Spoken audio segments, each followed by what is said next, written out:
इस वाले वीडियो में मैं बनाने जा रहा हूँ एक souls like combat inspired by Elden Ring in 30 days. And ये वाली गेम मेरे पिछले सारे डेवलॉग से सबसे ज्यादा क्रेजी होने वाली है, बिकॉज इस वाले गेम में हम कुछ ऐसे मेथड्स यूज करने वाले हैं जो कि काफी सारे बड़े बड़े गेम्स में भी यूज किए जाते हैं। एंड अगर तुम मेरे यूट्यूब चैनल को फर्स्ट टाइम देख रहे हो तो तुम सच में काफी सारी चीजें सीखने वाले हो। इवन तुम कुछ चीजों को देखकर काफी शॉक भी होने वाले हो कि गेम वाले तुमसे कितना ज्यादा झूठ बोलते हैं। So without wasting any time let's start. Alright, so let's create the project. Project का नाम हम रखने वाले हैं souls like project and template हम यूज करने वाले हैं ब्लैंक। या हम बिल्कुल शुरुआत से स्टार्ट करेंगे। तो जैसे ही तुम्हें नाम से ही पता चल रहा है कि हमें यहाँ पर कुछ नहीं मिलने वाला, इट मीन्स बिल्कुल ब्लैंक। तो मैंने एक फ्लैट सरफेस ऐड कर दिया है एंड देखने के लिए कुछ लाइटनिंग, ताकि हमें प्रोटोटाइप में कोई दिक्कत ना हो। Okay cool. सो अभी मैंने अनरियल इंजन का built in third person character import कर लिया है, जिसमें हमें एक बेसिक थर्ड पर्सन कंट्रोलर मिल जाता है, ताकि हमें एक कंट्रोलर को स्क्रैच से ना बनाना पड़े। अब ये काफी ज्यादा बेसिक है, इसमें हम सिर्फ मूव कर सकते हैं, जंप कर सकते हैं, उसके अलावा हम कुछ नहीं कर सकते। गेम के थीम को डिसाइड करना मेरे लिए सच में काफी ज्यादा हार्ड हो रहा था, बट जब मैंने देखा एल्डन रिंग की ये वाली वीडियो जिसमें तुम्हारे पास एक लिटरली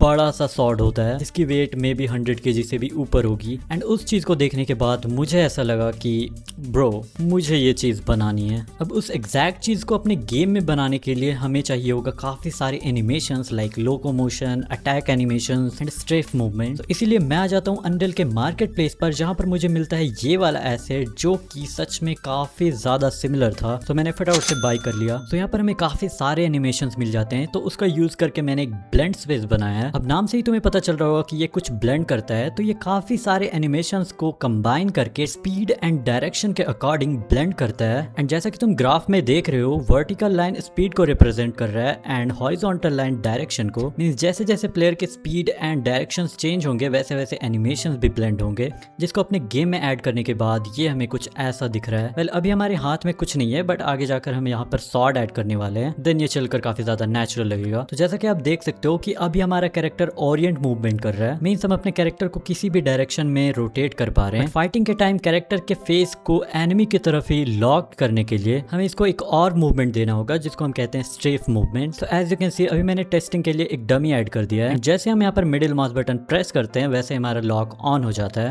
एंड नाउ अभी हमारा कैरेक्टर सिर्फ एनिमी की तरफ फेस करेगा ताकि फाइट बिल्कुल नेचुरल लगे। Now it's time to add some attacks. तो अटैक्स के लिए हमें काफी सारे एनिमेशंस मिल जाते हैं, like this one and this one, और इसी तरह बहुत सारे। सो सारे एनिमेशंस को लॉजिक देने के बाद अभी हमारा गेम कुछ ऐसा लग रहा है। So we have light attacks with some combos and also अगर तुम स्प्रिंट करते हुए अटैक करोगे तो तुम्हारे पास स्प्रिंट अटैक्स भी हैं, जो कि सच में काफी ज्यादा अच्छे लग रहे हैं। एंड सबसे बेस्ट कि तुम जंप अटैक्स भी परफॉर्म कर सकते हो, जो कि एक सोल्स लाइक गेम के लिए काफी ज्यादा जरूरी है। नाउ सब कुछ काफी ज्यादा अजीब नहीं लग रहा, बिकॉज हमारे पास सॉर्ड ही नहीं है। Alright, so let's add a sword. So market place पे मुझे ये वाली सॉर्ड फ्री में मिल रही थी, एंड देखने से तुम्हें पता ही चल रहा होगा कि ये एक आइस सॉर्ड है। एंड द बेस्ट थिंग ये अंधेरे में ग्लो भी करती है, जो कि तुम्हें बाद में पता चलने वाला है। एंड इसको अपने कैरेक्टर से अटैच करने के बाद अभी हमारी सॉर्ड दिखने में सच में काफी ज्यादा अच्छी लग रही है। एंड या नाउ अभी हमारा कैरेक्टर थोड़ा सा डेंजरस बनता जा रहा है, एंड अटैक्स परफॉर्म करने के बाद ये दिखने में कुछ ऐसा लग रहा है। वेल गाइज, अगर अभी हम इस एनिमी पे अटैक करते हैं तो इसको कुछ नहीं हो रहा। So let's fix this. तो अगर तुम्हें मेरा समुराई वाला डेवलॉग याद होगा तो हमने वहां पर यूज किया था एक मेथड जिसको हम कहते हैं मोशन वॉपिंग। तो मेथड इस तरीके से काम करता है कि जब भी तुम अटैक करोगे तो तुम्हारा कैरेक्टर ऑटोमेटिकली एनिमी के लोकेशन से कनेक्ट हो जाएगा, जो कि काफी ज्यादा नेचुरल फील देता है। बट उसमें प्रॉब्लम ये थी कि तुम्हारा एक भी अटैक मिस नहीं होने वाला, means you become a God. तो इस वाले गेम में हम दो मेथड यूज करने वाले हैं एनिमी के अटैक्स को कनेक्ट करने के लिए। तो पहला होगा मोशन वॉपिंग, जो मैंने तुम्हें पहले ही बता चुका है, एंड दूसरा होगा डिजायर रोटेशन अटैक्स। जब भी तुम एनिमी के नजदीक होगे तुम्हारा प्लेयर ऑटोमेटिकली लोकेशन कैलकुलेट करके तुम्हें उस तरफ रोटेट कर देगा, and this is feel way more natural than that one. इस ग्राफ में तुम काफी ज्यादा क्लियरली देख सकते हो, जैसे अटैक स्टार्ट होगी प्लेयर रोटेट हो जाएगा एनिमी की तरफ,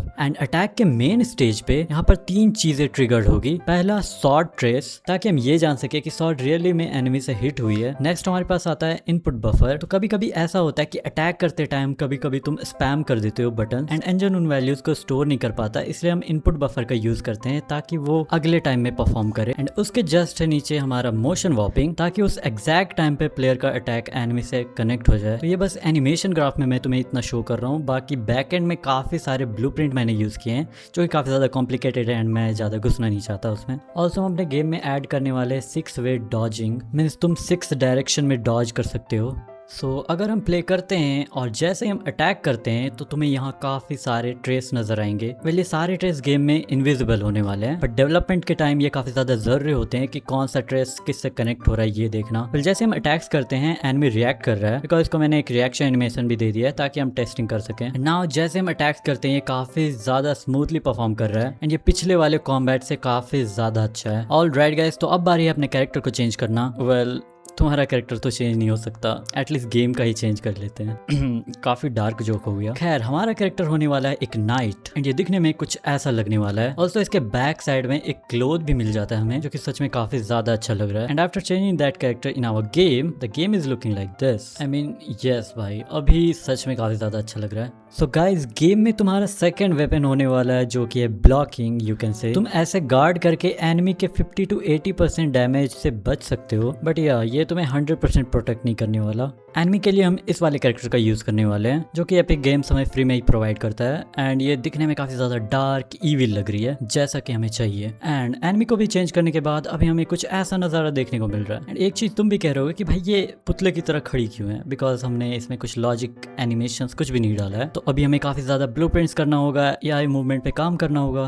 ऑल राइट, तो गाइज अपने एनिमी के एनिमेशन सेटअप करने के लिए अभी मैंने यहाँ पर एक ब्लेंड स्पेस यूज किया है जैसा कि मैंने प्लेयर के साथ किया था। सो स्पीड एंड डायरेक्शन के अकॉर्डिंग ये भी अपने एनिमेशंस को ब्लेंड करेगी। एक चीज तुम्हें अजीब लग सकती है कि यहाँ पर अलग सा कैरेक्टर क्यों है, बिकॉज इसके काफी सारे स्किन्स हैं एंड ये उसका मेन स्केलेटन है, बट गेम में हम उसी कैरेक्टर का यूज करने वाले हैं। ऑलराइट, तो सारे लॉजिक्स इंप्लीमेंट करने के बाद अभी एनिमी मूव भी कर पा रही है, बट मेन प्रॉब्लम है she is not doing anything. बस ये हमें फॉलो कर रही है और हमारे चारों तरफ घूम रही है। अब इसमें इसकी गलती नहीं है, अब इसको मैंने इतना ही लॉजिक दिया है तो ये इतना ही करेगी। ओके, तो चलो इसको कुछ अटैक्स भी देते हैं एंड ऑल्सो इसको कुछ डैमेज भी नहीं आ रहा, तो हमें इसको काफी सारी चीजें ऐड करनी होगी। वेल गाइज, एक अच्छी बात यह है कि कैरेक्टर के साथ हमें काफी सारे एनिमेशंस भी मिले थे, तो एज लाइक प्लेयर मैंने इसको भी काफी अलग अलग टाइप के अटैक्स दे दिए हैं। ऑल्सो प्लेयर के लिए मैंने कुछ हिट एनिमेशंस भी ऐड किए हैं, तो प्लेयर को जब भी डैमेज पड़ेगा तो ये एनिमेशन उसके अकॉर्डिंग प्ले होगा। Okay, so let's test this. Right, enemy आ रही है एंड ये क्या इसने attack and I think we can say it's looking great.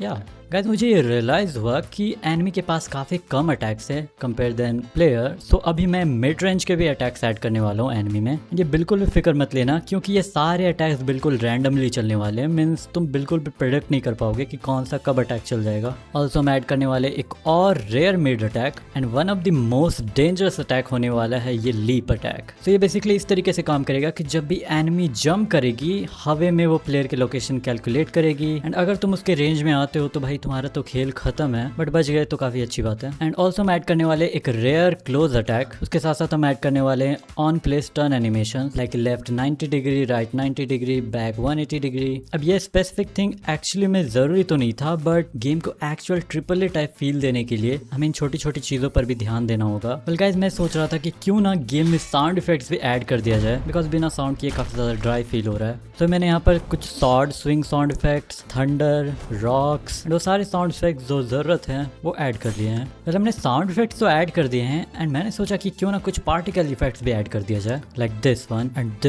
And इसी तरह हम काफी सारे अलग अलग इफेक्ट्स ऐड करने वाले हैं। ऑल्सो हम ऐड करने वाले एक एनिमी हेल्थ बार जहाँ से तुम एनिमी के हेल्थ को ट्रैक कर सकते हो। वेल तुम्हें कोई हेल्थ बार नहीं मिलने वाला बिकॉज तुम्हारी मौत बिना बताए आएगी। गेम की बात कर रहा हूँ भाई, ऐसे सीरियसली मत ले लो। ऑल राइट गाइस, तो सारी चीज़ें इम्प्लीमेंट करने के बाद अभी हमारी गेम कुछ ऐसी लग रही है एंड लिसन द साउंड।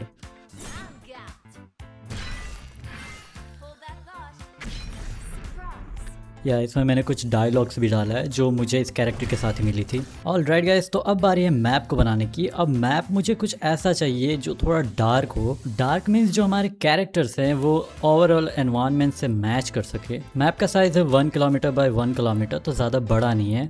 अब यहाँ पे मैं चाहता हूँ थोड़े से माउंटेन्स बनाने को। नाउ हम ऐसे मैनुअली पेंट कर सकते हैं जो कि सच में काफ़ी ज़्यादा अच्छा है, बट अगर हम रियल लाइफ से कंपेयर करें तो या they are so random, but उनकी भी कुछ पैटर्न्स होती है। अगर तुम डेजर्ट में जाओगे तो तुम्हें वो वेवी पैटर्न मिलेगा, माउंटेन रेंज को देखोगे तो वो भी तुम्हें काफ़ी अलग अलग पैटर्न्स के मिलेंगे। So instead of sculpting this landscape manually we will use height maps. तो तुम्हें राइट साइड की तरफ एक टेक्सचर दिख रहा होगा जिसका यूज करके मैंने एक लैंडस्केप जनरेट किया है। एंड इफ यू बिलीव और not, but this is looking way more natural than the manual sculpting. Landscape के मटेरियल के लिए हम ज़्यादा मटेरियल यूज नहीं करने वाले, हम 2 से 3 मटेरियल्स यूज करने वाले हैं, बट काफ़ी अलग तरीके से। ये रहा second one and this is the third one. And तीनों को कंबाइन करने के बाद ये कुछ ऐसा लग रहा है। वेल जैसा कि तुम्हें याद होगा कि मैंने कहा था कि मुझे एक डार्क थीम चाहिए, बट यहाँ पर तुम देख रहे होगे कि सारे मटेरियल्स काफी ज्यादा लाइट हैं। किसी सीन को डार्क बनाने के लिए हमें उसका मटेरियल चेंज नहीं करना होता, हमें बस कुछ पोस्ट प्रोसेसिंग की जरूरत है।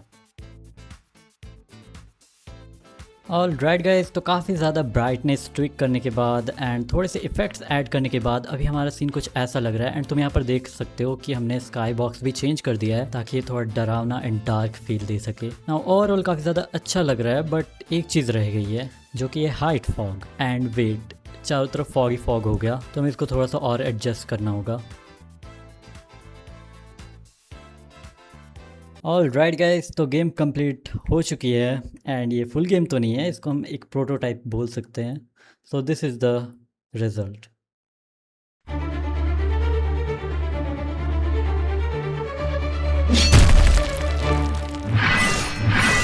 With that thought, you're in my way. Come on, fight me.